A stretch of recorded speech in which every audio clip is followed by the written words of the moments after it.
The heat in Texas doesn't just sit on you, it owns you. It was the kind of July afternoon that shimmered off the asphalt, distorting the air above the cul-de-sac until the houses across the street looked like they were painted in watercolors. But nobody cared about the temperature. Not today. Today was the annual Oak Ridge Block Party, and I was the king of the grill. I stood behind my massive stainless steel smoker, a beast of a machine I'd saved up for 3 months to buy, flipping ribs with a pair of long-handled tongs. The smoke curled around me, smelling of hickory, brown sugar, and paprika, the scent of success. Or at least, that's what it felt like to me. Hey Mike. These ribs are falling off the bone just looking at them. Jerry, my next-door neighbor, shouted from the folding table set up on his lawn. He was holding a cold soda, his face flushed from the sun and the good mood. Give them 20 more minutes, Jerry. You can't rush perfection, I called back, wiping sweat from my forehead with a towel I kept tucked in my back pocket. I looked around the street. We lived in a good neighborhood. Not the kind with gates and security guards, but the kind where people actually mowed their own lawns and knew the names of each other's dogs. It was the American dream packaged in brick veneers and 2-car garages, and I had fought tooth and nail to get here. I grew up in a trailer park 2 hours south of here, where dinner was often whatever was on sale at the gas station. Now, I was 34, a senior design engineer at a firm that actually paid overtime, and I was 2 years away from paying off the house completely. I had a savings account. I had a retirement fund. I had a boat I took out on the lake every other weekend. And I had Linda. I glanced over the crowd, looking for her. She was over by the cooler station, laughing at something Susan, the HOA president, was saying. Linda was beautiful in a way that still made me pause sometimes when I walked into a room. She was wearing a yellow sundress that caught the sunlight, her dark hair pulled back in a loose ponytail. She looked effortless. She looked happy. That's the thing about illusions, they always look their best right before they shatter. I walked over to her, sliding my arm around her waist. She flinched. It was subtle, a tiny tightening of her muscles, a half-step shift away from me, but I felt it. She covered it up instantly with a smile, but the smile didn't reach her eyes. Her eyes were darting around, scanning the street, checking her phone. Always checking her phone. Everything okay, babe? I asked, keeping my voice low. You seem a little jumpy. I'm fine, Mike. Just hot, she said, fanning herself with her hand. She slipped her phone into the pocket of her dress, screen facing in. Do we have enough ice? I think the cooler with the sodas is basically just water now. I can run to the gas station in 10 minutes, I offered. Let me just get the glaze on the brisket. No, she said, too quickly. She cleared her throat, softening her tone. No, you stay. You're the grill master. Everyone is waiting for that brisket. I'll go. I need to grab feminine products anyway. I'll be quick. I nodded, feeling a twinge of guilt for asking. Okay. Take my truck if you want, it's blocked in, but I can move the. I'll take my car, she interrupted. It's parked at the end of the driveway. Easier to get out.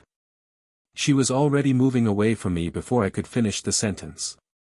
I watched her walk toward our driveway, where her white SUV sat gleaming in the sun. It was a new model, loaded with every tech package available. I had insisted on getting her the safest car on the lot, the one with the lane assist, the blind spot monitoring, and the premium sound system. I wanted her to be safe. I wanted her to have the best. I turned back to the grill, picking up the glaze brush. The party was hitting a lull. The playlist I had running on my portable Bluetooth speaker was ending, and the battery light was blinking red. The small speaker just wasn't cutting it against the noise of 40 people talking and kids screaming as they ran through the sprinklers. Hey, Mike. The tunes are dying, shouted one of the teenagers from down the street. I looked at the small speaker, then at Linda, who was just opening her car door. An idea struck me. A practical, engineering brain idea. Linda. I cupped my hands around my mouth. Hey, hold on a second. She froze, 1 foot inside the car, looking back at me with wide, startled eyes. What? I jogged over to her, wiping my hands on my apron. My speaker is dead. Since you're just going for ice, can you pull the car up to the edge of the grass? We can connect my phone to your system and blast the playlist through the car speakers while you're gone. You have the party mode feature, remember? It keeps the external audio active. She looked annoyed, her knuckles white as she gripped the door handle. Mike, I'm in a hurry. Can't you just use Jerry's stereo? Jerry's stereo is from 1990, babe. Come on, it'll take 2 seconds. Just leave the car running in the driveway with the windows down. I'll connect, hit play, and you can take my truck. I'll move it for you. No, she snapped. The sharpness of her voice made Susan turn her head from the neighbor's yard. Linda saw the attention and forced a laugh, a brittle, hollow sound. I mean, I really just want to go and get this done. I'll use my car. I'll be back in 15 minutes. You can survive without classic rock for 15 minutes, right? Okay, I said, backing off. I felt a strange weight in my stomach, a heaviness that had nothing to do with the brisket. Just, drive safe. She didn't answer. She slid into the driver's seat and slammed the door. I walked back toward the grill, trying to shake off the feeling that something was wrong. I was being paranoid. She was stressed. Maybe she was planning a surprise for me. Maybe she was just hot. I reached the grill and checked the meat. Perfect. I looked up. Linda hadn't left yet. She was sitting in the car at the end of the driveway, about 20 feet from where the main crowd was gathered. The engine was running. I could see her silhouette through the windshield. She was on the phone again. I sighed and grabbed my own phone to switch the playlist to a different speaker I remembered I had in the garage. But as I unlocked my screen, the music from my pocket stopped. Silence fell over the immediate area, not because the crowd stopped talking, but because the background noise of the music had vanished. Then, a sound erupted. It was a dial tone. Loud.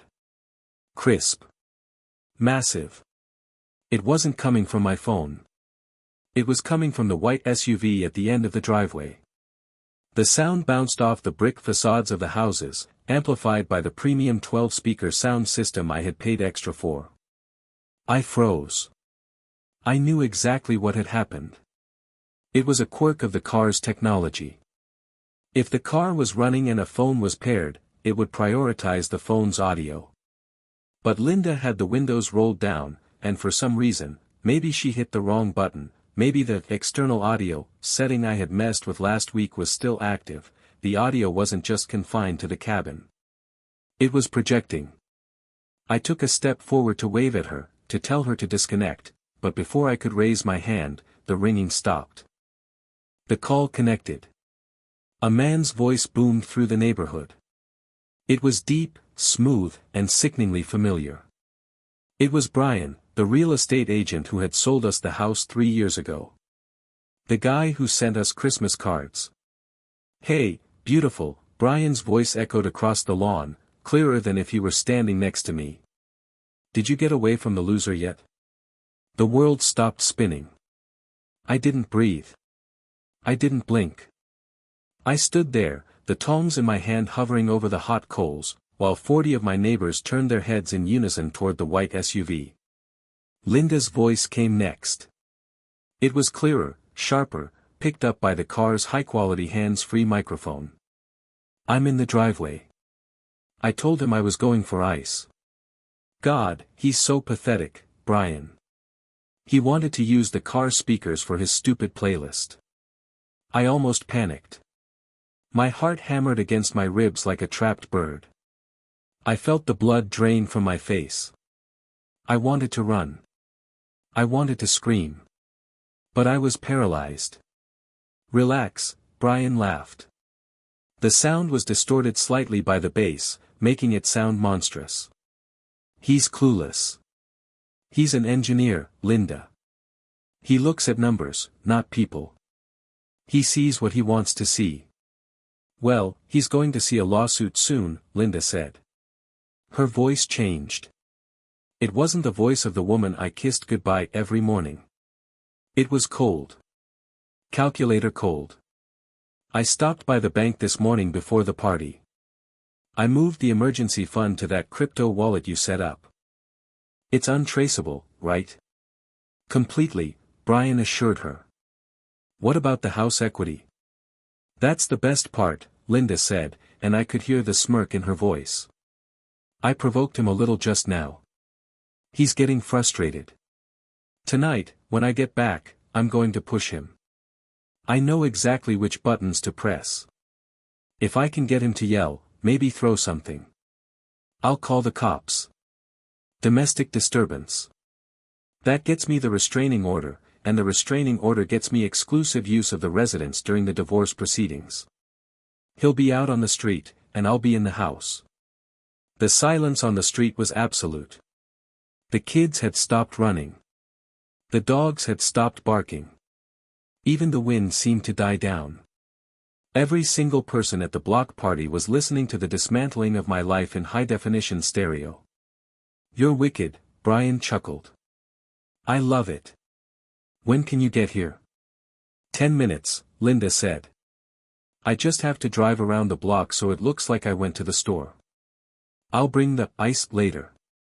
Just have the champagne ready. We're celebrating the beginning of the end of Mike Harris. See you soon, babe. Love you.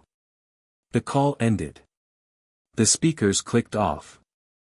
For 3 seconds, the only sound was the hum of the SUV's engine. Linda, inside her soundproof bubble of glass and steel, had no idea. She had no idea that her windows were down just enough, or that the external projection was on, or that the Bluetooth range on that car was phenomenal. She put the car in reverse. She backed out of the driveway, completely oblivious. She gave a little wave to the neighbors as she shifted into drive, a casual, friendly wave. Nobody waved back. She drove off, the white SUV turning the corner and disappearing from sight. I stood there. The tongs slipped from my hand and hit the concrete patio with a clang that sounded like a gunshot. The heat was still there, but I was freezing. I felt a cold sweat breaking out on my back. My vision tunneled. The beautiful brick house behind me, the one I had sanded the floors of myself, suddenly looked like a prison. The neighbors, Jerry, Susan, the kids I coached in Little League, were staring at me. I expected pity. I expected laughter. But what I saw on their faces was shock. And horror. Jerry was the first to move. He was a big guy, a lawyer who handled corporate mergers. He walked over to the fence that separated our yards. He didn't look at the other neighbors. He looked straight at me. Mike, he said. His voice was low, serious. Mike, look at me. I turned my head slowly. My neck felt stiff. She thinks I'm stupid, I whispered. My voice sounded foreign to my own ears. Mike, listen to me closely, Jerry said, leaning over the fence. Did you hear what she said? About the accounts? About the police? I nodded numbly. She's going to take the house. She's going to, she said she wants me to hit her. She wants to frame you, Jerry corrected. She's planning to manufacture a domestic violence incident to gain leverage in a divorce. That is a felony conspiracy, Mike. And she just announced it to 40 witnesses. I looked around. Mrs. Higgins, the elderly lady across the street, had her hand over her mouth. The teenager who had asked for the music was holding his phone up. He had been recording the party. He was staring at his screen, his thumb hovering over the save button. Did you get it? I asked the kid. My voice was louder this time. The kid looked up, eyes wide.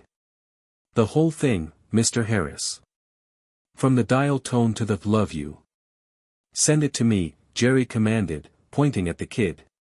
Right now. Do not post it. Do not share it. Send it to me and send it to Mike. I felt a hand on my shoulder. It was Susan. She looked furious. Mike, turn off the grill, she said gently. You're coming to our house. You are not staying in there alone right now.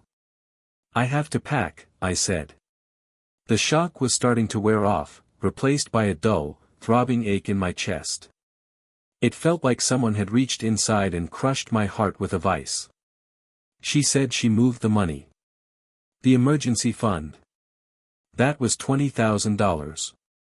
We'll get it back, Jerry said, his lawyer mode fully engaged. But right now, we need to secure your position. If she's coming back in 10 minutes, or however long she stays with him, we need to be ready. You are not going to be the victim here, Mike. Not today. I looked at the empty driveway where her car had been. I thought about the last 5 years. The vacations. The late nights watching movies. The way she smiled when I brought her coffee in bed. It was all a lie. A carefully constructed, expensive lie. And the worst part wasn't the money. It wasn't even the other man. It was the contempt. The way she called me pathetic. The way she laughed about destroying me. She didn't just want to leave, she wanted to win. She wanted to stand on the ashes of my life and toast to her victory. A cold anger started to rise in my gut.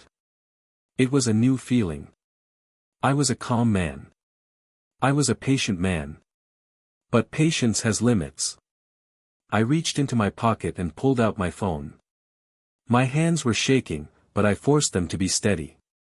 I opened my banking app. Login failed, the screen read. Password incorrect.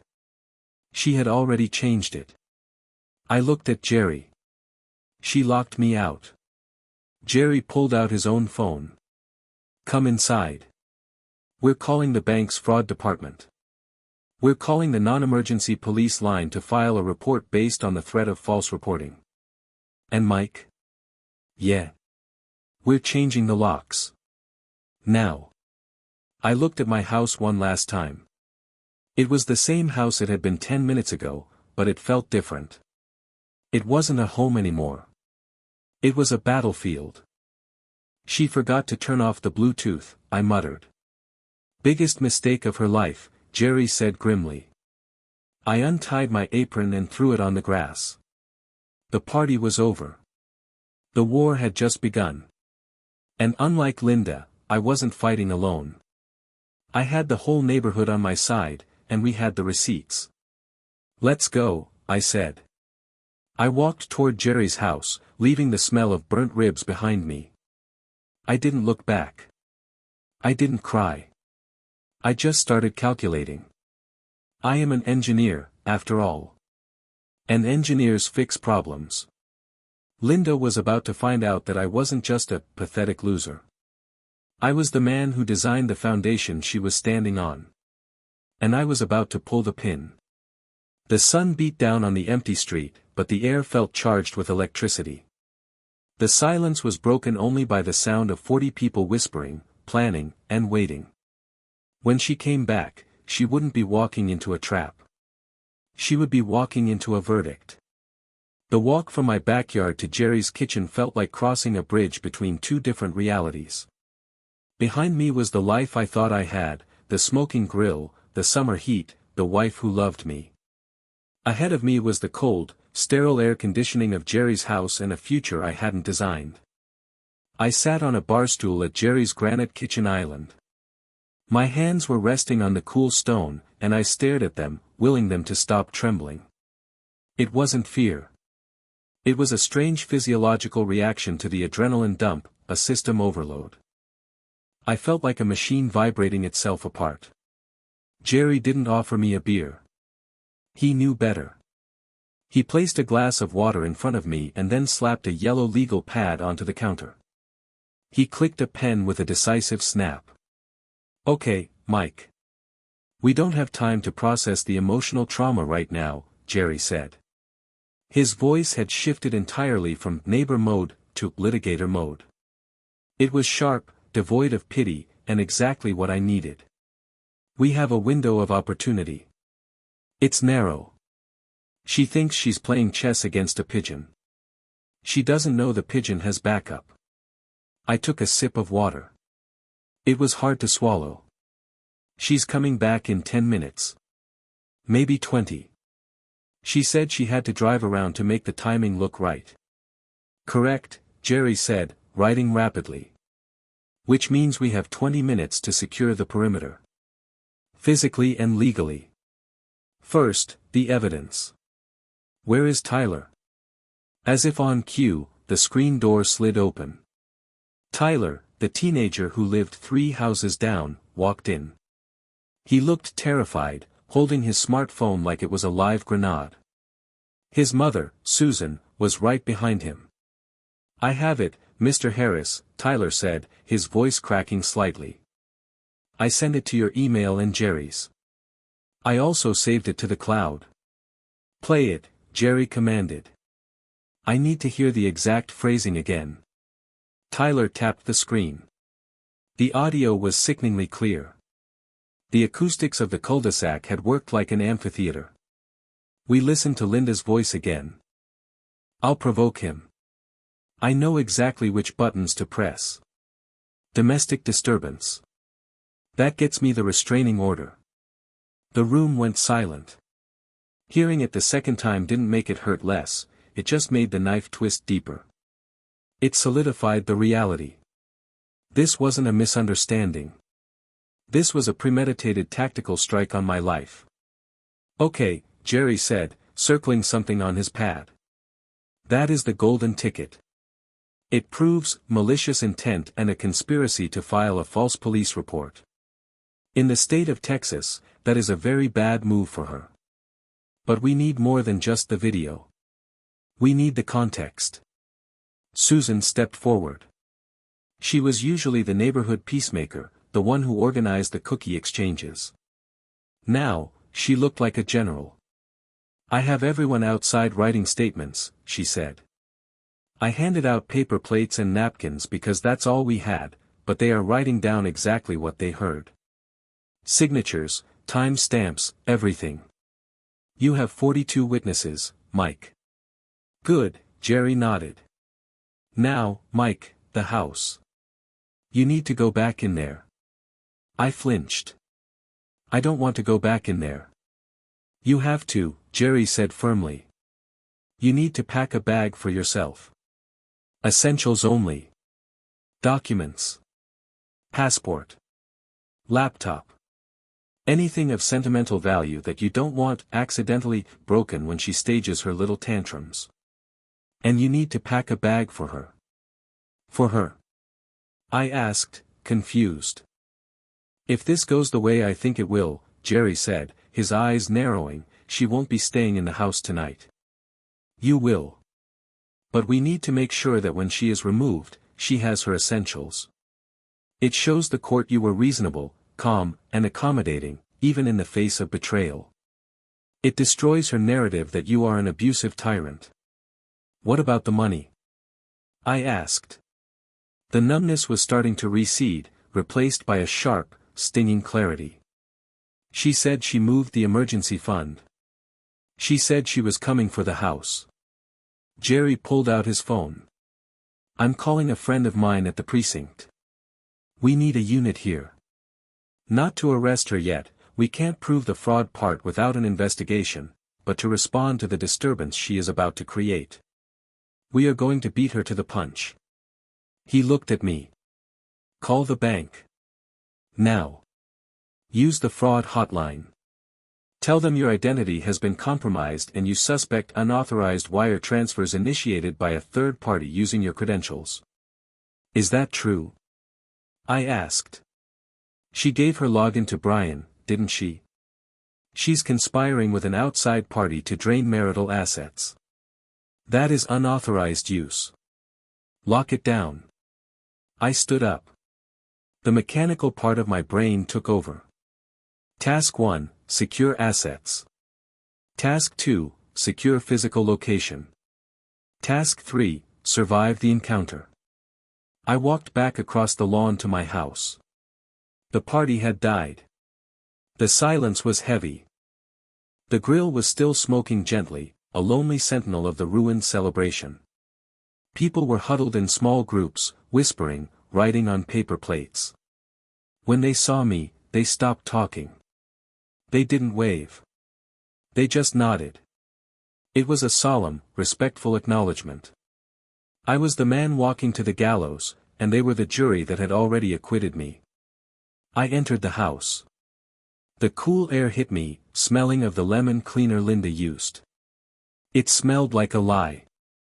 I moved fast. I went to the bedroom. I grabbed my gym bag and threw in clothes, my external hard drive with all my design files, my birth certificate from the fireproof box, and the watch my grandfather gave me. Then I grabbed her suitcase. The red one she used for our anniversary trip to Napa last year. I didn't throw her clothes in. I folded them. I packed her toiletries. I packed her pajamas. I did it with the precision of an engineer. Why? Because I needed to prove to myself that I wasn't the monster she described to Brian. I was Michael Harris. I was a good man. And a good man packs a bag properly, even for the woman who just stabbed him in the back. As I zipped the suitcase, I had the phone pressed to my ear on speaker. The hold music for the bank was a cheerful jazz tune that clashed violently with my mood. Fraud Department, this is Nancy, a voice finally answered. Nancy, my name is Michael Harris. I believe my joint accounts have been compromised. I need to freeze everything. Checking, savings, credit lines. Everything. Okay, Mr. Harris. I can help with that. I just need to verify some security questions. The person who compromised them may have changed the passwords, I said, my voice tight. I see. Let's try the verbal passphrase. Mother's maiden name? Miller. Correct. Name of your first pet? Rusty. Correct. Okay, I'm in. Mr. Harris. I see a transfer of $22,000 initiated 40 minutes ago. It's pending. Stop it, I said. Cancel it. I can flag it as fraudulent and put a stop payment. It might take 24 hours to reflect, but if we catch it now, the receiving bank will reject it. I'm also seeing a request for a credit limit increase on the HELOC. Was that you? No, I said, gripping the phone so hard the plastic creaked. Freeze the home equity line of credit. Do not allow any withdrawals. Done. Your accounts are locked, Mr. Harris. Nobody gets in or out without a photo ID in a branch. Thank you, Nancy. I hung up. One victory. Small, but significant. She wouldn't have cash. I carried the suitcases to the garage. I set hers by the door. I put mine in the trunk of my car. Then, I heard it. The distinct sound of her SUV engine turning onto the street. I looked at my watch. 19 minutes. She was right on schedule. I walked back into the living room and sat down on the sofa. I didn't turn on the TV. I didn't look at my phone. I just sat there, hands on my knees, waiting. The garage door opened. The rumble of the engine grew louder, then cut off. The car door slammed. The door from the garage to the kitchen opened. Mike? Her voice floated in. It sounded normal. Cheerful, even. I'm back. Sorry it took so long, the line at the gas station was insane. She walked into the living room, holding 2 bags of ice. She looked fresh, her makeup perfect. She smiled when she saw me, but the smile faltered when she saw I was just sitting there in the silence. Why is it so quiet? She asked, putting the ice on the coffee table. Where is everyone?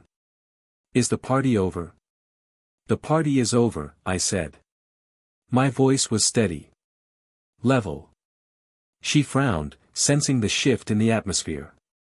She wiped her hands on her dress. What's wrong?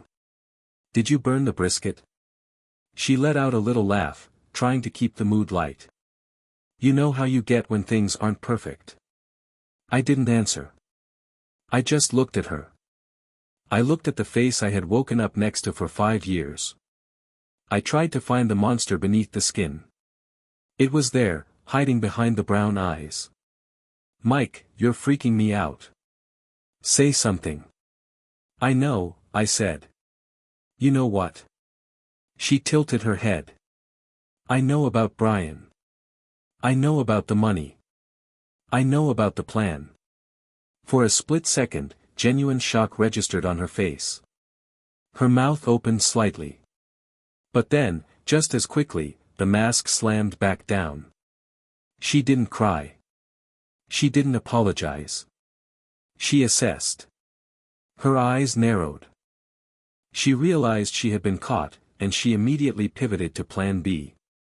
The transformation was terrifying to watch. Her posture changed. She slumped her shoulders, making herself look smaller. Her face twisted into a scowl. You've been spying on me, she accused, her voice rising in pitch. You crazy, controlling paranoid freak. This is exactly why I talk to him. Because you suffocate me. I didn't spy, I said calmly.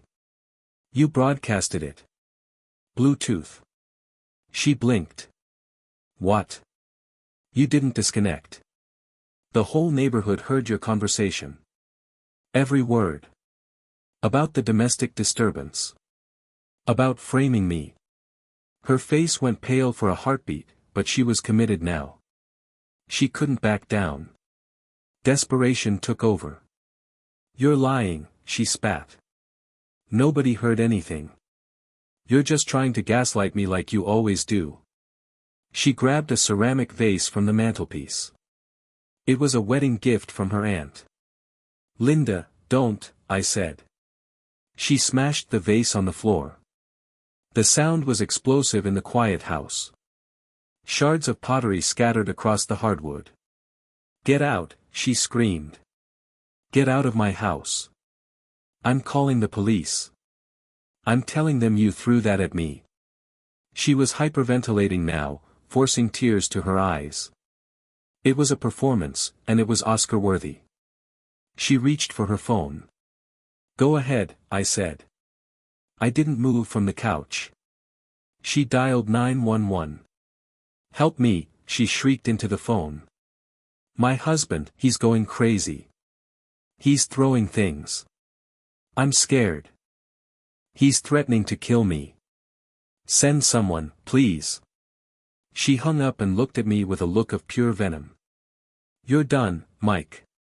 You're finished. By tonight, I'll have the order. By tomorrow, I'll have the keys. She grabbed her own shirt and ripped the collar. She messed up her hair. Then, she ran for the front door. Help. She screamed at the top of her lungs as she burst out of the house. Help. He's hurting me. I stood up slowly. I walked to the door. I didn't run. I stepped out onto the porch. Linda was in the middle of the driveway, sobbing hysterically, looking around for the neighbors. She wanted an audience. He's crazy. She yelled, pointing back at me. He attacked me. But nobody was rushing to comfort her. The street was lined with people. But they weren't running toward her. They were standing still. Arms crossed. Phones out. Recording. Susan was standing at the edge of our lawn. She held up her phone. We see you, Linda, she said. Her voice wasn't loud, but it carried. Jerry stepped forward from his driveway. Drop the act, Linda. It's over. Linda froze. She looked from Jerry to Susan to the Higgins family across the street. She saw the wall of faces. There was no sympathy. There was only judgment. What is this?" she stammered, her fake tears drying up instantly. "Why aren't you helping me?" He threw a vase. "We heard the plan, Linda," Tyler shouted from his porch. "We heard you tell Brian you were going to do exactly this." A police cruiser turned the corner. No sirens, just lights flashing. It pulled up to the curb. Linda's face lit up with relief. She thought she could still spin this. She ran toward the car. "Officer! Officer!" she cried as a burly policeman stepped out. "Thank God you're here. My husband, he's inside, he destroyed the living room, he." The officer held up a hand. "Ma'am, step back." "But he attacked me." The officer looked at her, then looked at me standing calmly on the porch. Then he looked at Jerry, who was walking over with a calm, professional stride. "Officer Miller," Jerry said, extending a hand. "I believe you have the dispatch notes regarding a potential false report." "I do," the officer said. "We received a call from a Mr. Harris 20 minutes ago warning us of a staged domestic incident. We also have digital evidence sent to the precinct email." Linda stopped. She looked at the officer, then back at me. The realization hit her like a physical blow. The trap hadn't been for me. It had been for her. "Ma'am," the officer said, turning his attention to Linda. "I'm going to need you to calm down. We have multiple witness statements alleging that you conspired to fabricate this event." "That's a lie." Linda shrieked, but her voice lacked conviction. "They're all lying. They're all his friends." "I have video," Tyler said, walking up to the police tape line. "Of her voice in the car. Saying she was going to do this." The officer looked at Linda. "Ma'am, filing a false police report is a Class B misdemeanor. If you continue with this statement that he attacked you, and the evidence shows otherwise, you will be leaving in handcuffs. Do you want to amend your statement?" Linda trembled. She looked at the house, the beautiful brick facade she wanted to steal. She looked at the shattered vase through the open door. She looked at me. I met her gaze. I didn't look angry anymore. I just looked tired. She faltered. She looked down at her ripped shirt. She realized how it looked. Not like a victim, but like a desperate ploy. "There was an argument," she muttered. "Verbal only." "Okay," the officer said, taking out his notepad. "So no physical violence occurred?" "No," she whispered. "Good. Now, since this is a civil matter regarding the house, and tensions are obviously high, I strongly suggest one of you spend the night elsewhere to keep the peace." "I've packed a bag for her," I said. I walked to the garage and pulled out the red suitcase. I rolled it down the driveway. The wheels clicked rhythmically on the concrete. I stopped 10 feet from her. I let go of the handle. "Your things are in there," I said. "Toiletries, clothes. Everything you need for a few days." She stared at the suitcase. It was an insult. A kindness that cut deeper than any scream. It showed I was in control. "You can't kick me out," she hissed. "I'm on the deed." "I'm not kicking you out," I said. "I'm staying in my home. You are welcome to stay, but I don't think you want to be here right now. Not with this audience." I gestured to the neighbors. 40 pairs of eyes were drilled into her. The shame was palpable. It radiated off her like heat waves. She looked around. She realized she couldn't stay. She couldn't walk to the mailbox without being watched. She couldn't sit on the porch without being judged. The neighborhood she wanted to rule had expelled her. She grabbed the handle of the suitcase. Her knuckles were white. "This isn't over, Mike," she said. Her voice was low, shaking with rage. "You think you won? You just started a war." "The war started when you made that call, Linda," I said. "I'm just finishing it." She turned and marched to her car. She threw the suitcase into the back seat. She slammed the door so hard the car shook. She reversed out of the driveway, almost clipping the curb.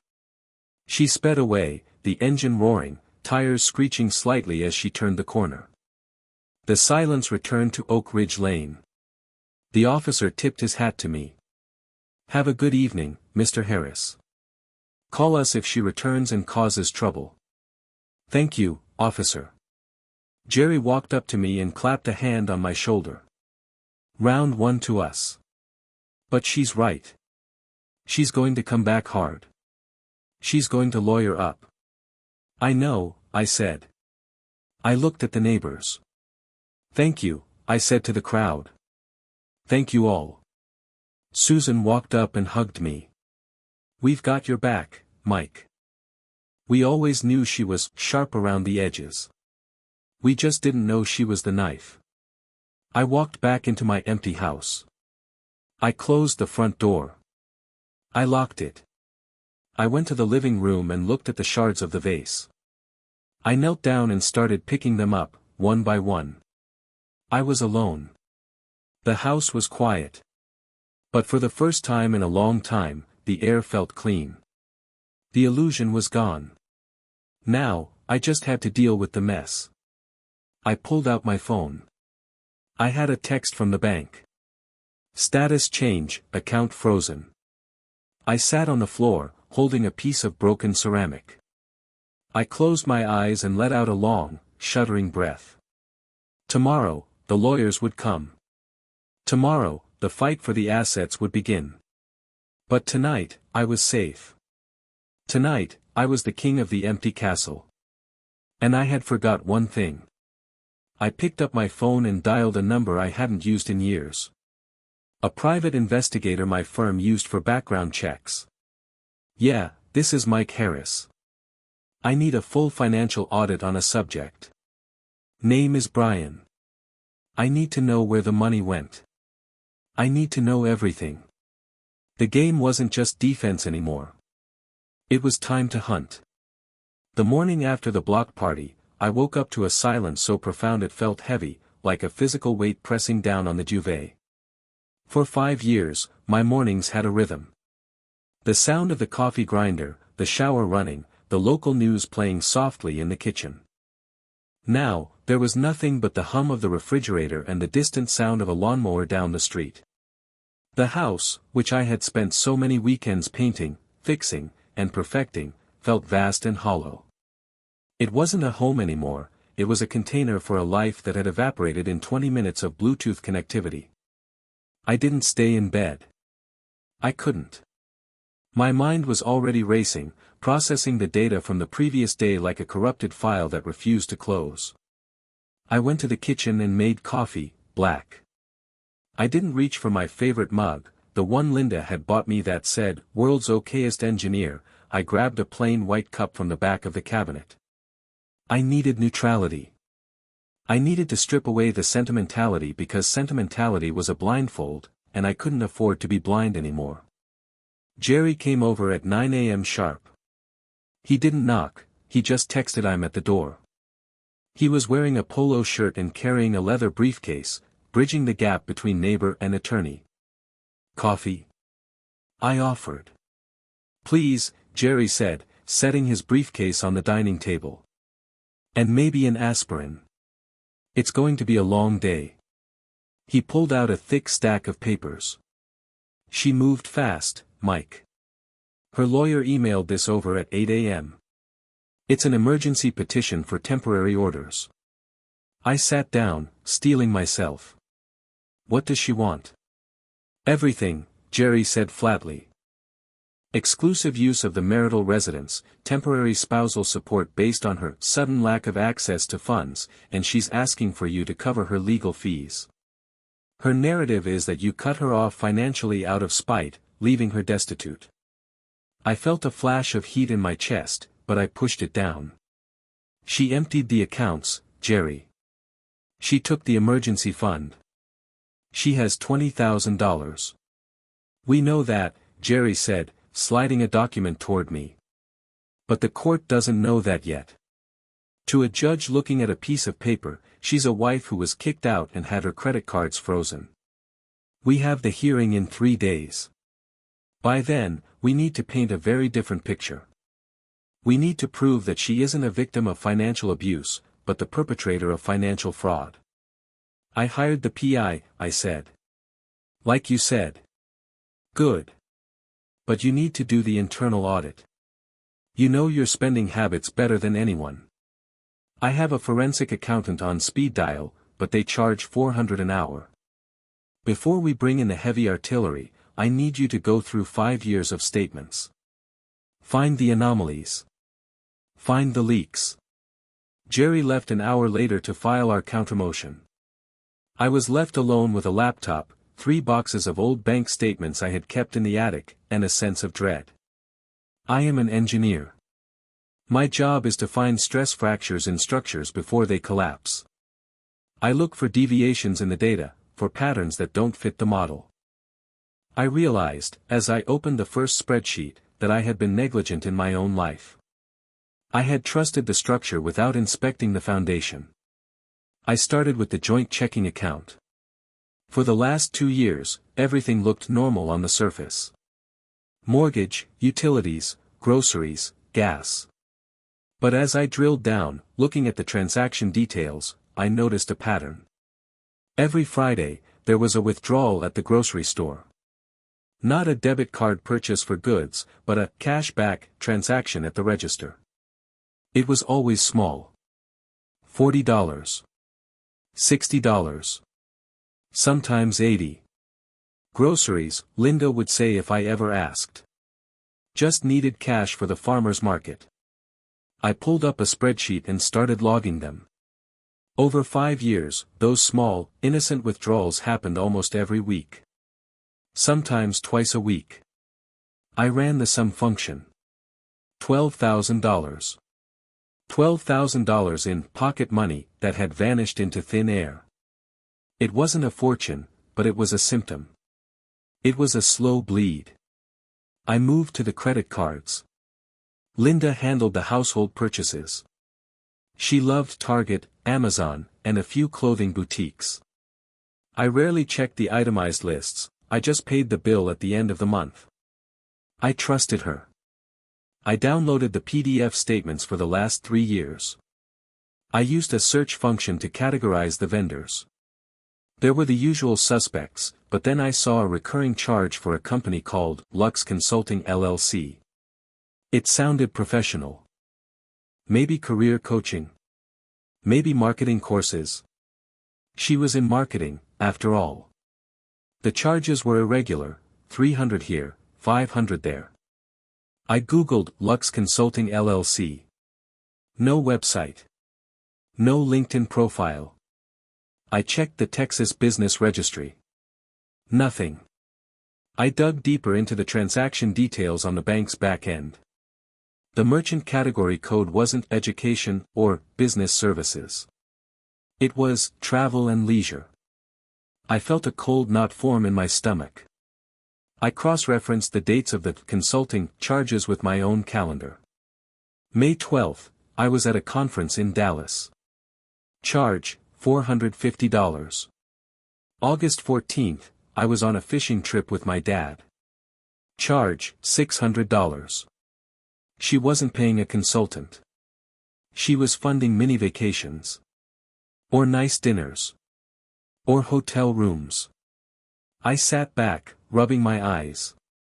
The betrayal was layering itself, sedimentation of lies building up over years. But this was still petty cash in the grand scheme of a divorce. This was bad, but it wasn't criminal. It was just immoral. I needed something bigger. I needed the smoking gun that would turn this from a messy breakup into a felony. I remembered the conversation in the car. The house equity, that's the best part. We had a significant amount of equity in the house. The market in Austin had exploded, and our home value had nearly doubled since we bought it. We had a home equity line of credit, HELOC, open, intended for emergencies or major renovations. It had a limit of $50,000. I logged into the mortgage portal. My hands were shaking slightly. The balance should have been 0. We hadn't done any major renovations. We hadn't had an emergency. I clicked on Current Balance. The number stared back at me in bold black font, $48,500. 00, I stared at the screen, unable to comprehend the number. It was maxed out. Almost every penny of the available credit had been drawn. When? I whispered to the empty room. I clicked on the transaction history. The draw had happened 6 months ago. A single lump sum transfer. The description read, Disbursement for roof repair, Apex Roofing Solutions. I frowned. Roof repair. Our roof was fine. It was 10 years old, with architectural shingles rated for 30 years. We had never had a leak. I had never authorized a roof repair. I clicked on the document associated with the draw. A PDF popped up. It was a request for funds form. At the bottom of the page were 2 signatures. One was Linda's, a frantic, loopy scrawl. The other was mine. I leaned in, my nose almost touching the screen. The signature said, Michael Harris, but it wasn't my hand. The M was too round. The H lacked my characteristic sharp downstroke. It was a trace. A shaky, deliberate forgery. I sat there, frozen. This wasn't just lying about spending money on clothes. This was bank fraud.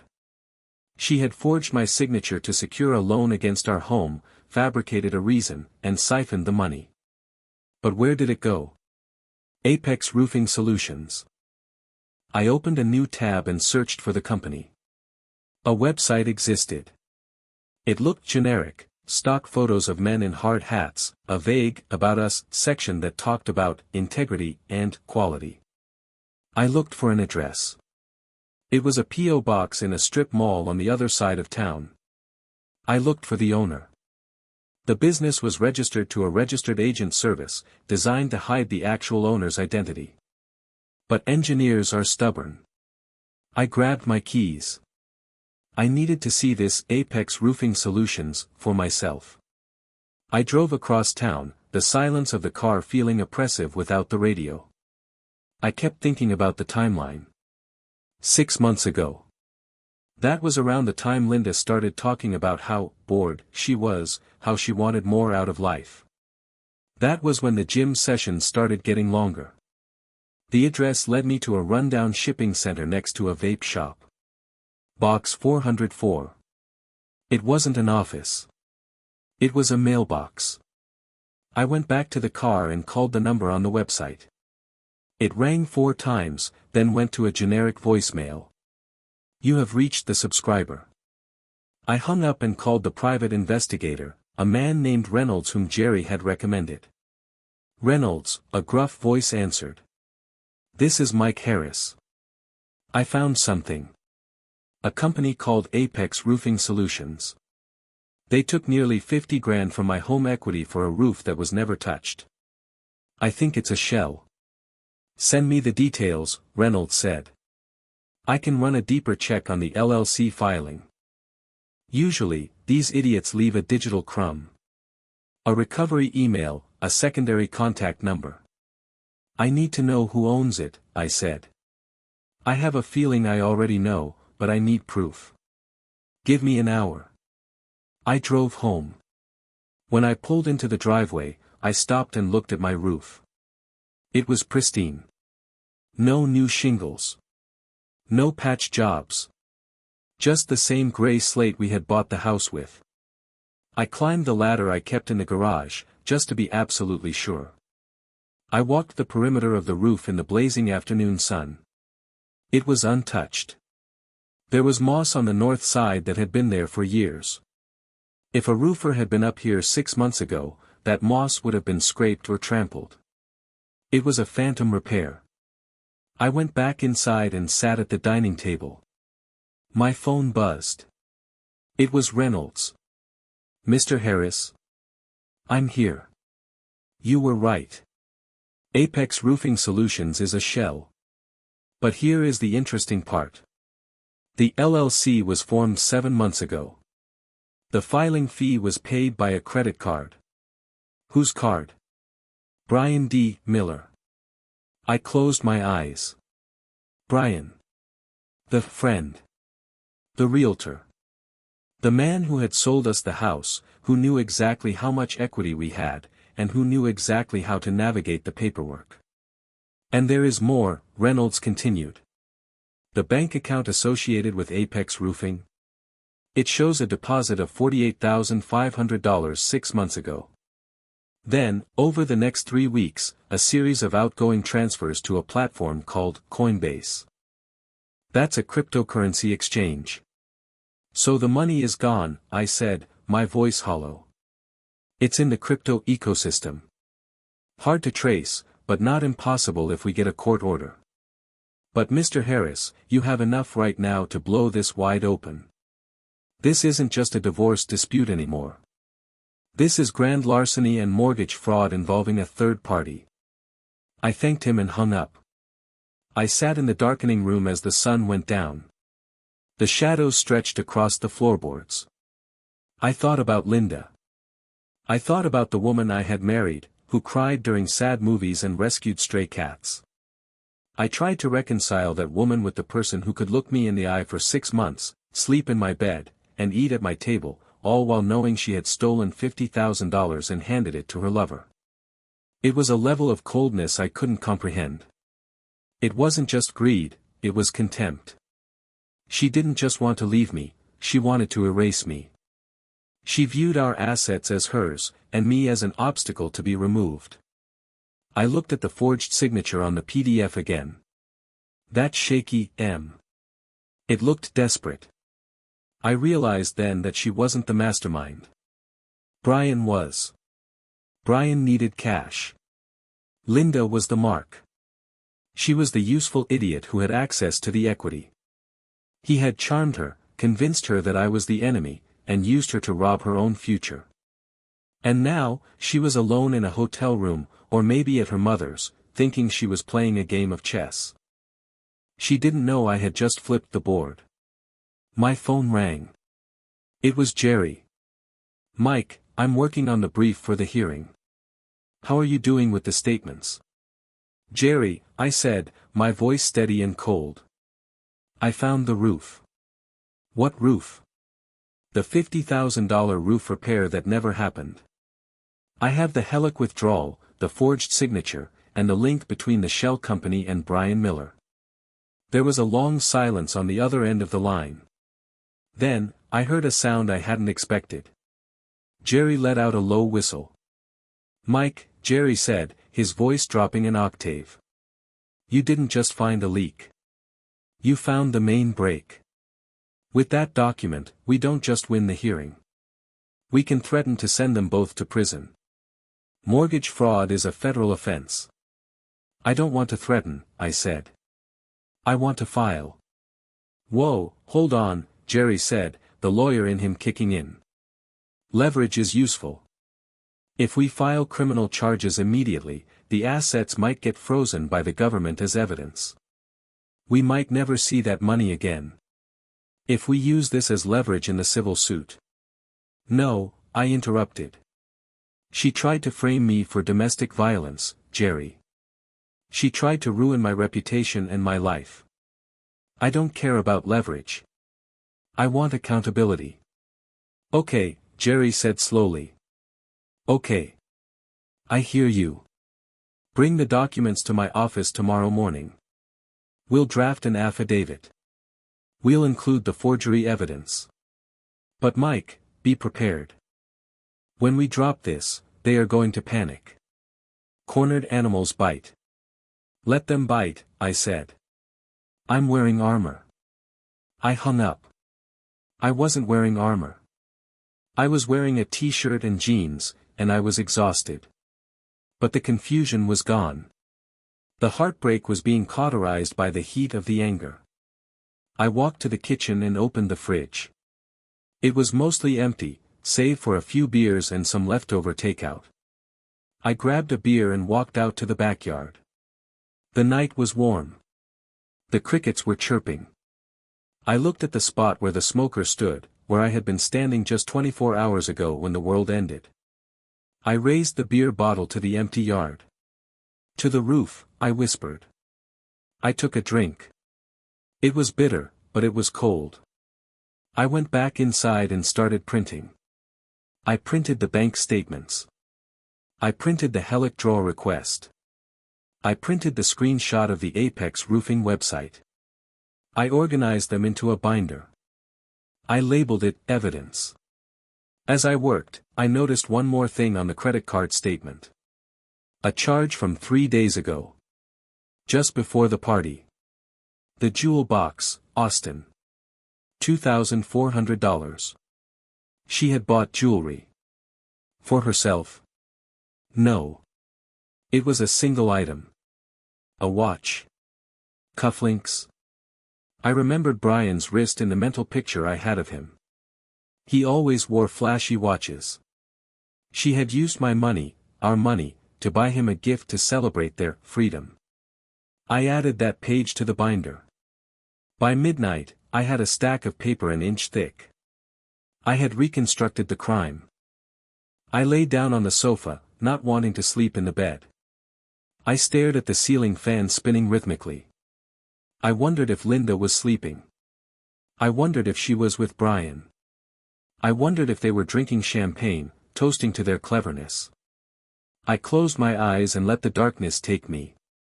Tomorrow, the pathetic engineer was going to dismantle their reality, piece by piece. I had the blueprints. I had the tools. And I had forgotten to turn off my empathy for a long time, but now. Now that switch was flipped. The financial autopsy was complete. The cause of death for the marriage was confirmed, multiple blunt force traumas of greed. But the body was still warm, and I had a feeling the funeral was going to be very, very loud. I drifted off to sleep, dreaming of numbers, signatures, and the sound of a gavel coming down like a thunderclap. The next morning, the sun rose just as it always did, indifferent to the chaos of human lives.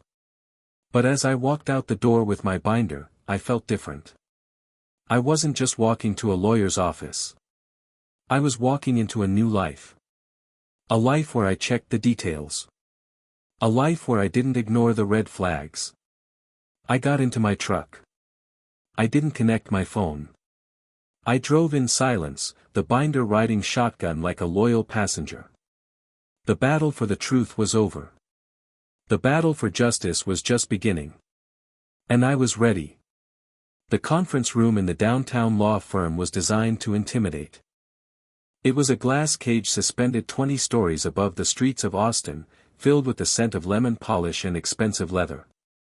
The table was a vast expanse of mahogany, long enough to land a small plane on, and cold enough to freeze your elbows if you leaned on it too long. I sat on one side, my back to the window.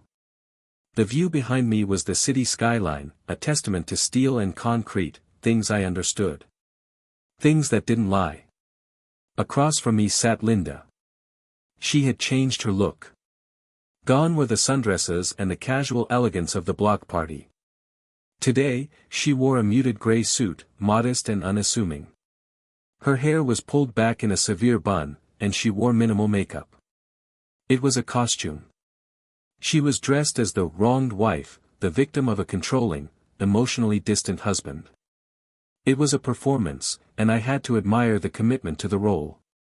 Next to her sat her attorney, a man named Sterling. He was everything Jerry wasn't, flashy, loud, wearing a suit that cost more than my first car. He had a smile that looked like it had been sharpened with a whetstone. Next to me sat Jerry. He was calm, organizing his files with the slow, methodical precision of a bomb disposal technician. He didn't look at Sterling. He didn't look at Linda. He just aligned the edges of his papers. "We are on the record," the court reporter said softly, her fingers hovering over the stenotype machine. This was the deposition. It wasn't the trial, but it was the skirmish that would decide the war. This was where we locked them into their stories. If they lied here, under oath, it was perjury. Sterling started.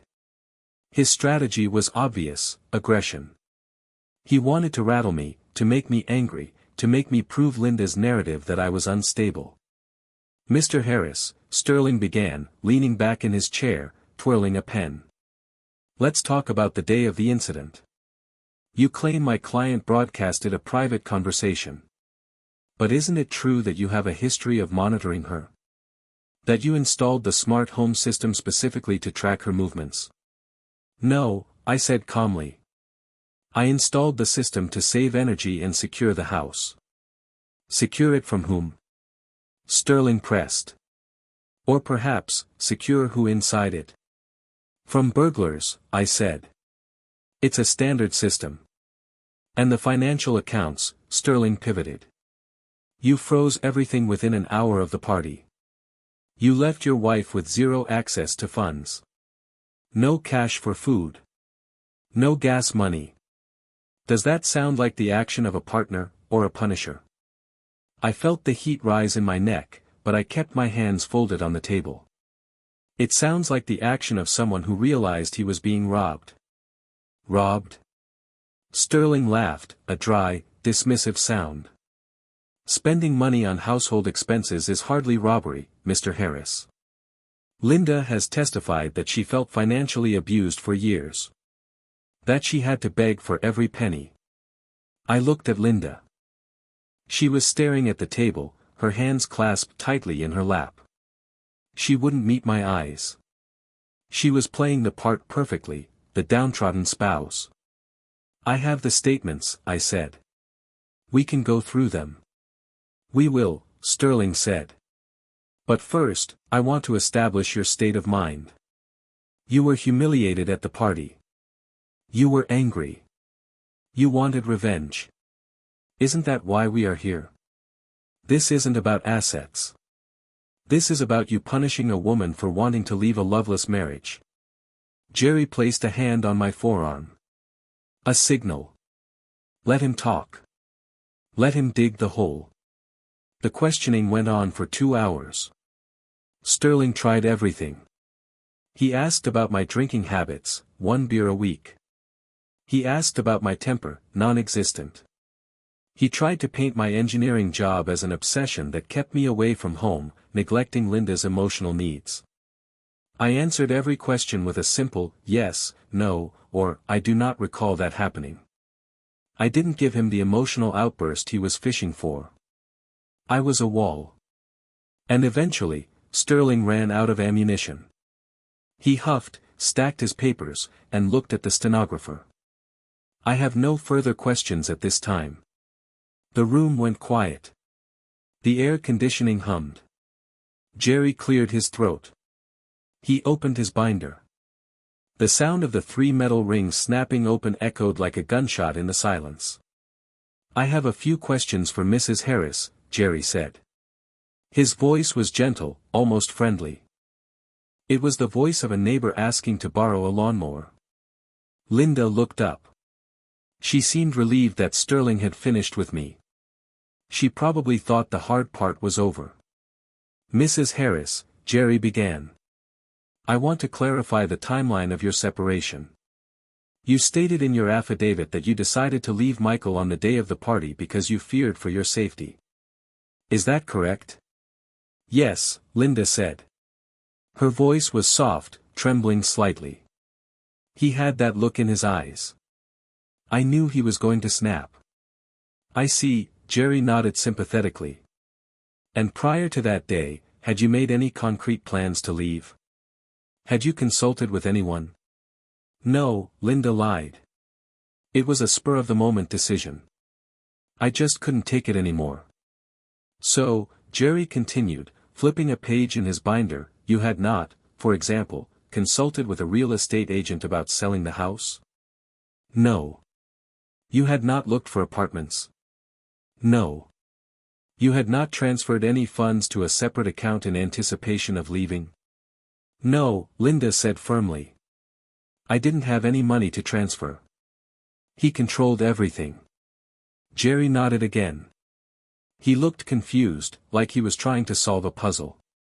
"That's what I find so interesting, Linda. Because we have this Jerry pulled a single sheet of paper from the binder and slid it across the mahogany table. It was the bank record from the Apex Roofing transaction. "Can you tell me what this is?" Jerry asked. Linda picked up the paper. Her hand shook, just a little. She squinted at it. It looks like a receipt for roof repairs." "Correct," Jerry said. "For $48,500. Dated 6 months ago." "Did our roof leak, Linda?" Linda swallowed. She looked at Sterling. Sterling frowned, leaning in to read the document. I think so," Linda stammered. "Yes. There was a leak in the guest bedroom. Mike was too busy to fix it, so I handled it. I hired a company." "You hired Apex Roofing Solutions?" "Yes. And they fixed the roof?" "Yes." Jerry smiled. It wasn't a nice smile. "That is fascinating. Because yesterday, we had a certified home inspector go up on the roof. He took photos. Would you like to see them?" Jerry slid a glossy photograph across the table. It showed a pristine, gray slate roof. "The inspector noted that these shingles are the original installation from 2013, Jerry said. "There are no patches. No new flashing. No signs of any repair work whatsoever. In fact, there is a patch of moss here," he pointed to a green fuzzy spot on the photo, "that takes about 3 years to grow. If a roofer had been there 6 months ago, that moss wouldn't be there." Linda went pale. The gray suit suddenly looked very tight on her. Maybe they just did internal work," she said, grasping at straws. "Maybe it was the attic." "For $50,000? Jerry asked. "We checked the attic too. Dusty. Undisturbed insulation." Sterling interjected. "What is the point of this, counsel? My client may have been overcharged by a contractor. That hardly proves anything other than she is not a construction expert." "Fair point," Jerry said. "Being scammed by a contractor isn't a crime. But forging a signature is." Jerry slid the third document. "The request for funds form." "Linda," Jerry said, his voice dropping the friendly neighbor act. "Is that Michael's signature?" Linda stared at the paper. The shaky M mocked her. "Yes," she whispered. "You saw him sign it?" I don't recall exactly. He must have. We have a handwriting analysis from a forensic document examiner," Jerry said. "He is prepared to testify that this signature is a clumsy tracing of a signature from Michael's 2019 tax return. He is also prepared to testify that the ink pressure suggests it was written by someone trying very hard not to shake." The silence in the room changed texture. It went from sterile to suffocating. Sterling was reading the documents rapidly now, realizing he had been blindsided. He shot a look at Linda, a look of pure fury. She hadn't told him about this. "But let's assume," Jerry continued, relentless, "that you hired this company in good faith. We looked into Apex Roofing Solutions. Do you know who the registered agent is?" Linda didn't answer. She was staring at her hands. "It's a shell company," Jerry answered for her. "Registered to a P.O. box." "And the funds?" "They didn't go to buy shingles. They went here." He laid down the flow chart the PI had made. It showed the money leaving the Helic, entering the Apex account, and then, in a series of transfers, moving to a crypto wallet. "And do you know who owns the crypto wallet?" Jerry asked. Linda looked up. Her eyes were wide, terrified. She knew. Of course she knew. "I don't know anything about crypto," she whispered. "Mike handles the tech." "Really?" Jerry asked. "Because the wallet is registered to a user with the recovery email, Brian Miller. Realty@gmail.com." The name hung in the air like smoke. Brian Miller, Jerry said. The realtor who sold you the house. Your friend. The man whose voice was heard on the Bluetooth call. Sterling threw his pen down. Objection. This is speculation. You are trying to link my client to a third party's financial dealings. I'm not trying to link them, Jerry said calmly. I'm stating a fact. Your client forged a signature to take out a loan against the marital home, laundered the money through a fake company, and sent it to her lover. That is fraud. That is embezzlement. That is money laundering. Linda started to cry. Real tears this time. Ugly, panicked tears. I didn't mean to. Brian said it was a loan. He said he would pay it back with interest. He needed it for a development deal. Ah, Jerry said. So you admit you gave him the money? Linda froze. She realized she had just confessed on the record. It's okay, Linda, Jerry said, leaning back. You don't have to protect him. Because he certainly didn't protect you. This was the moment. The turn.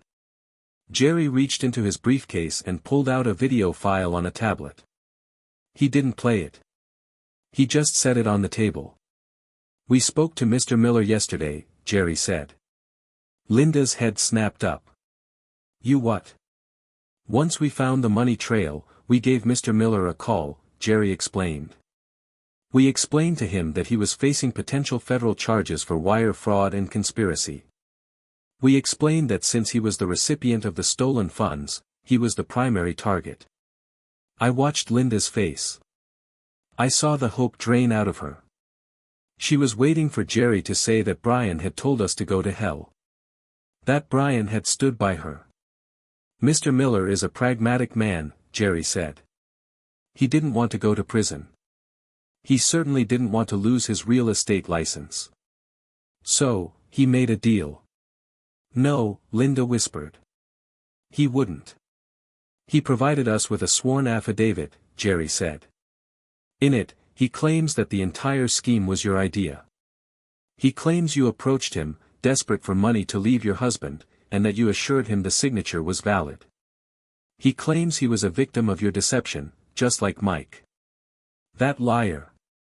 Linda screamed. She stood up, her chair scraping violently against the floor.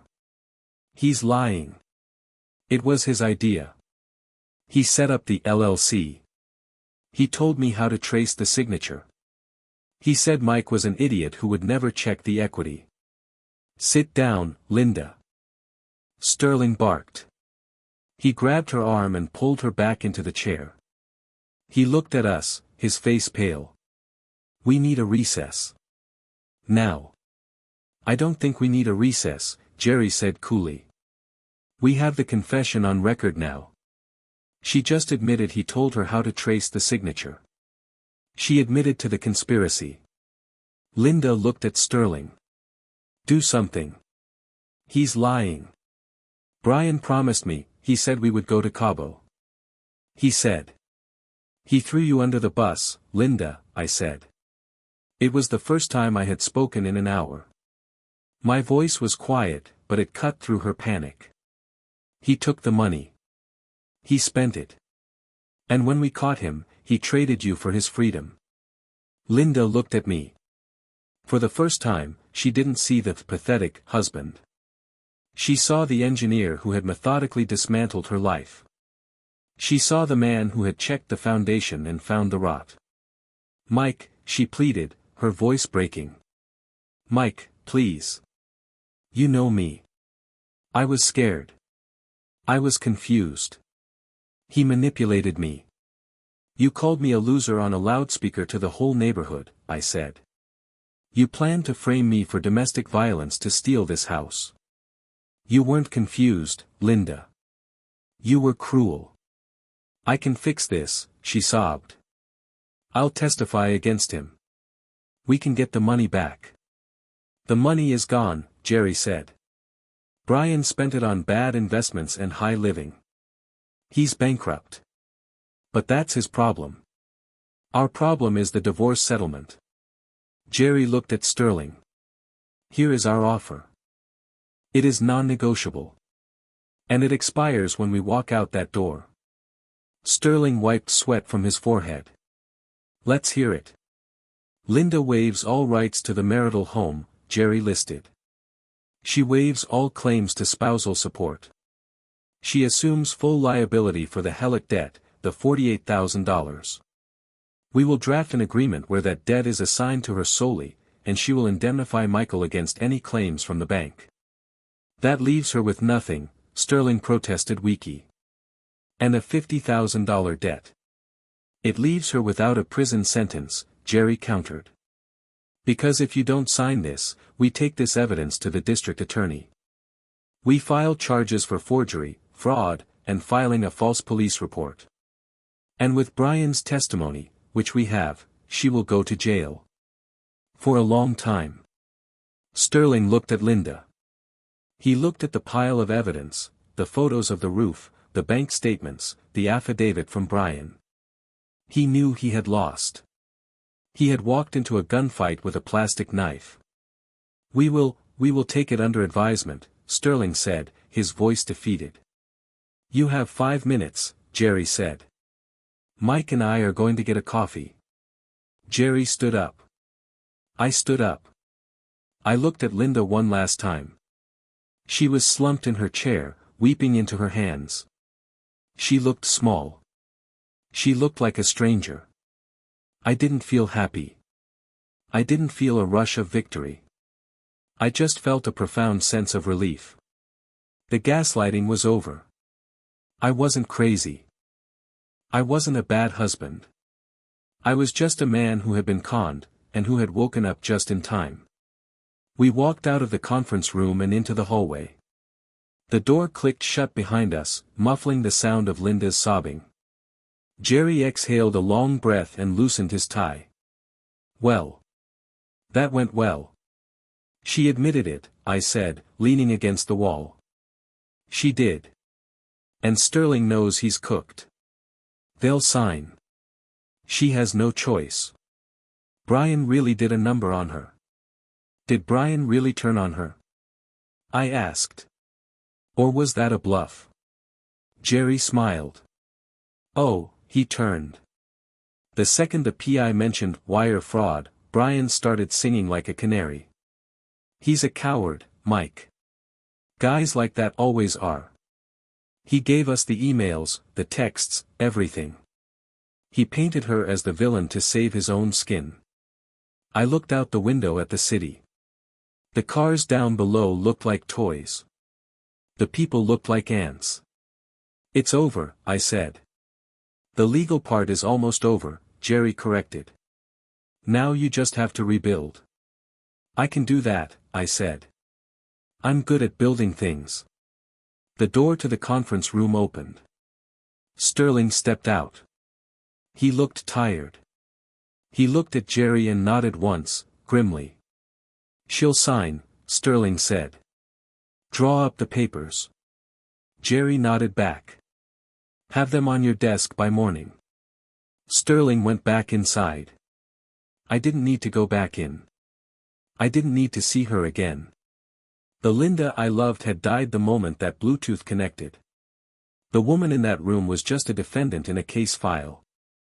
Let's go, I said to Jerry. I need to get back to work. I have a project I need to finish. What project? Jerry asked as we walked toward the elevator. My life, I said. We stepped into the elevator. The doors closed, sealing us off from the floor where my marriage had officially ended. As the car descended, I felt the weight lifting off my shoulders. Gravity felt different. The air felt cleaner. I checked my phone. No notifications. No drama. Just a blank screen. It was beautiful. I thought about the house. It would be empty tonight. No furniture in the living room except my chair. No food in the fridge except my beer. But it was mine. Every brick, every shingle, every silence. And for the first time in 6 months, I knew exactly what the truth was. I walked out of the building and into the bright, harsh Texas sun. It blinded me for a second, but I didn't look away. I put on my sunglasses and walked to my truck. The engine started with a roar. I didn't connect my phone. I rolled down the windows and let the wind drown out the silence. I was broke. I was single. I was starting over at 34. But I was free. And that was worth every penny of the $48,000 she had stolen. I drove toward the highway, leaving the skyline behind me. I wasn't going home yet. I was going to the lake. I needed to see water. I needed to see something vast and indifferent to human problems. As I drove, a song came on the radio. Not from my phone, but from the station. It was an old rock song about resilience, about standing tall when the wind blows. I turned it up. This time, nobody else was listening. And that was just fine by me. The deposition was over. The verdict was in. Now, it was time for the sentencing phase. And for Linda, the sentence was going to be a long, lonely life with nothing but her own reflection to blame.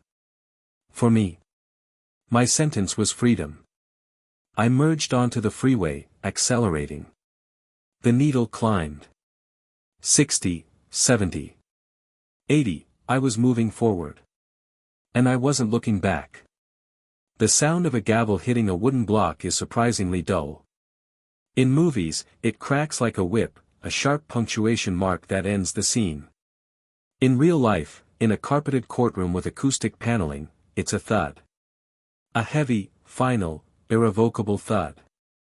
Judgment is entered in favor of the petitioner, Michael Harris, Judge Patterson said. He didn't look up from his notes. He was an older man who had seen thousands of divorces, thousands of broken promises, and thousands of people trying to hurt each other with spreadsheets. The court finds that the respondent, Linda Harris, engaged in constructive fraud against the marital estate. The dissipation of assets via the unauthorized home equity line of credit is to be assigned solely to the respondent as separate debt. I sat very still. Beside me, Jerry exhaled a breath he seemed to have been holding for 6 months. The judge continued, his voice monotone. Furthermore, due to the malicious nature of the financial deception and the documented attempt to file a false police report, the court awards 100% of the remaining equity in the marital residence to Mr. Harris. The respondent is responsible for her own legal fees. Linda sat 10 feet away from me. She didn't move. She didn't cry. She just stared at the table, her posture collapsed inward as if her spine had dissolved. Sterling, her flash lawyer, was already packing his briefcase. He knew this was coming. He had probably told her to settle months ago, but Linda, driven by pride or perhaps by the delusional whispers of Brian Miller, had insisted on fighting. She had fought. And she had lost everything.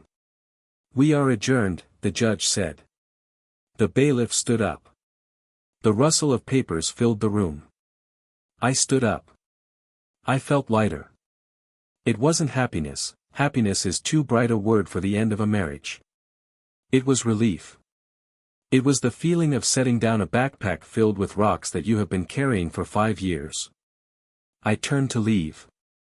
I had to walk past her table. Linda looked up. Her eyes were red-rimmed, devoid of makeup.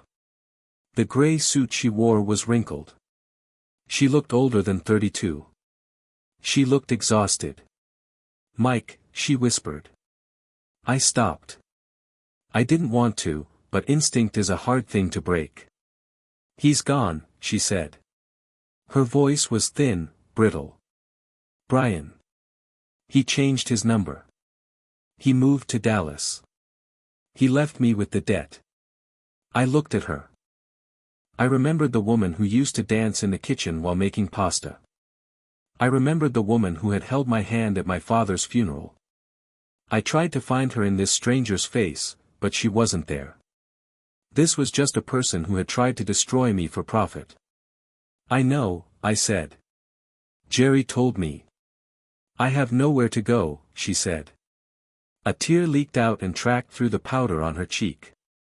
My mom won't take me back after the embarrassment with the neighbors. My credit is ruined. No apartment complex will approve my application with this judgment on my record. She was waiting for me to fix it. That was our dynamic. She broke things, vases, budgets, trust, and I glued them back together. I was the engineer. I was the safety net. I looked at Jerry, who was waiting by the door, his face unreadable. Then I looked back at Linda. "You're smart, Linda," I said quietly. "You figured out how to forge a signature. You figured out how to set up a shell company. You figured out how to plan a felony. I'm sure you can figure out how to rent a room." I walked away. I didn't look back. I heard her sob, a sharp intake of breath, but I kept walking. The heavy oak doors of the courtroom swung shut behind me, sealing the past inside. 2 weeks later, I stood in the driveway of the house on Oak Ridge Lane for the last time. A "sold" sign was planted in the front yard, a bright red sticker slapped across it. The market was still hot, and despite the neighborhood drama, or perhaps because of the notoriety, the house had sold in 4 days. A young couple from California bought it. They didn't care about the Bluetooth incident. They just loved the open floor plan and the custom smoker in the backyard. I left the smoker. I didn't want it. I didn't want anything that tasted like that day. The house was empty. My footsteps echoed on the hardwood floors I had refinished myself. I walked through the living room, the dining room, the kitchen. It was just a box now. The memories were peeling away like old paint. I walked out to the garage. My truck was loaded. Not with much, just my clothes, my tools, and a few boxes of books. I had sold the furniture. I had sold the big TV. I had purged my life of the "we" and stripped it down to the "I," heading out. I turned. Jerry was standing at the edge of the driveway, holding 2 cold beers. "Last load," I said. Jerry walked up and handed me a bottle. We clinked them together. "To new beginnings," Jerry said.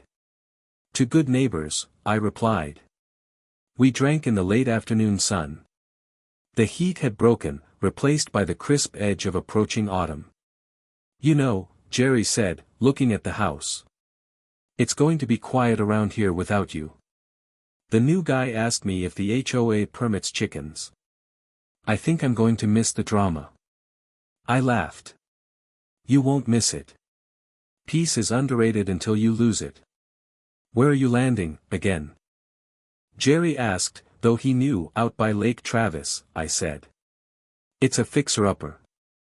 Small cabin, big lot. It has a detached workshop that's bigger than the house. That's all I need." "And the money?" "The equity check cleared this morning," I said. "I paid off the truck. I put the rest in a boring, low-yield index fund. No crypto.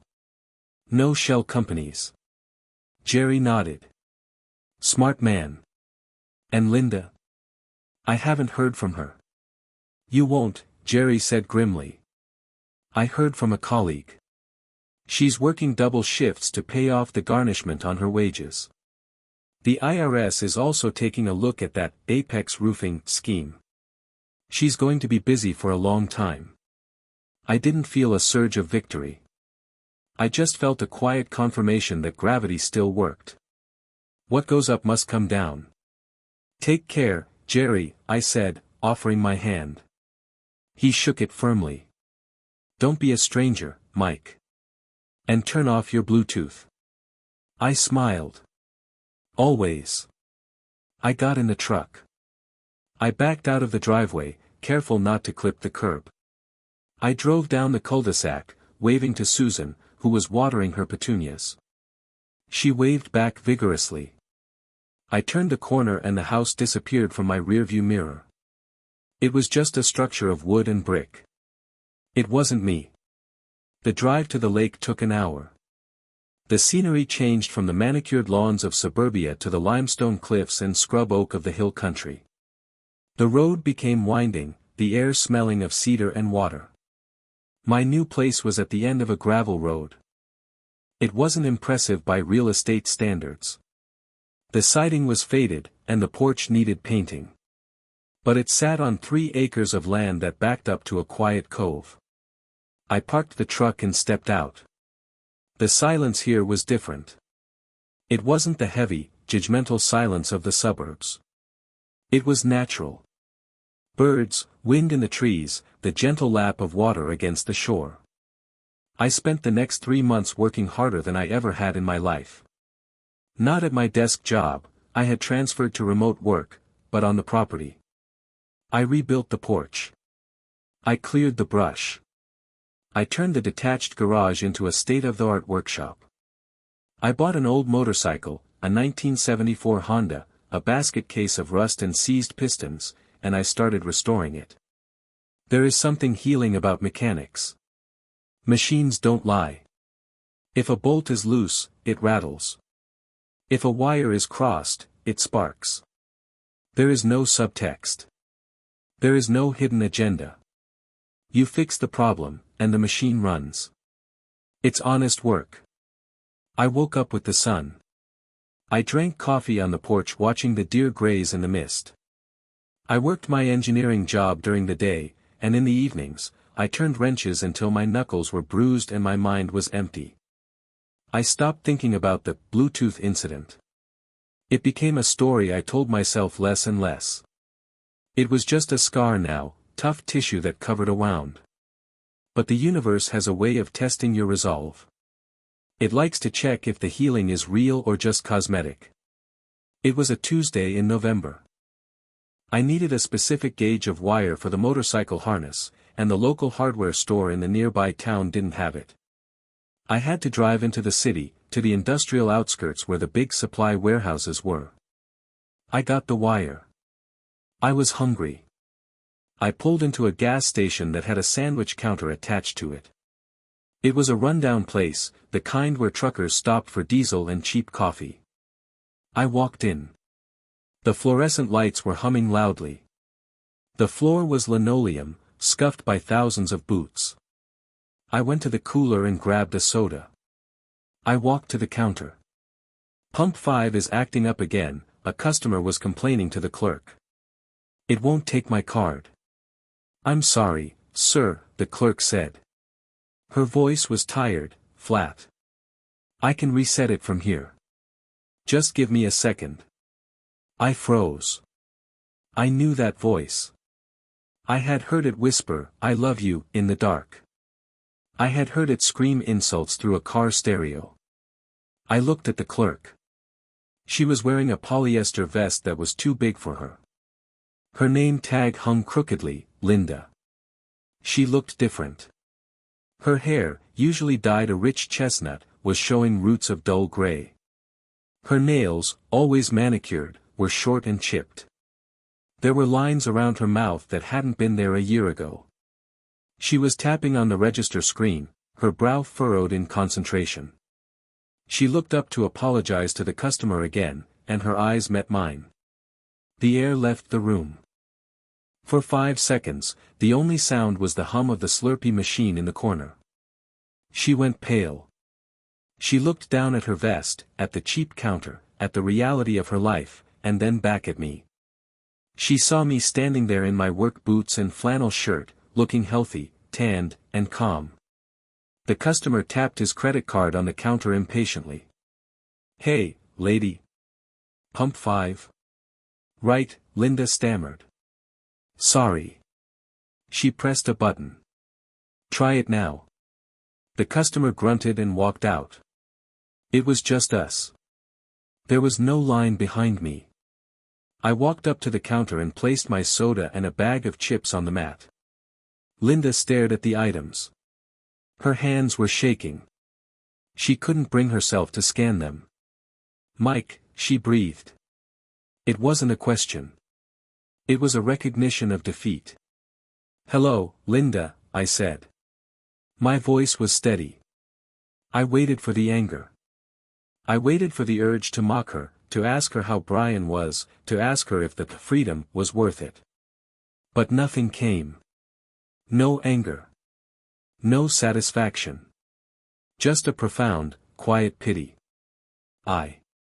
She started, then stopped. She licked her lips. I'm working here. For now. Just until I get back on my feet. It's a job, I said. Honest work. She flinched at the word honest. I heard you sold the house, she said, trying to make conversation, trying to bridge the canyon between us with a thread. I did. Did you keep the smoker? No.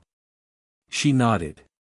She looked like she wanted to cry, but she was too tired for tears. She looked at the register. That's $4.50.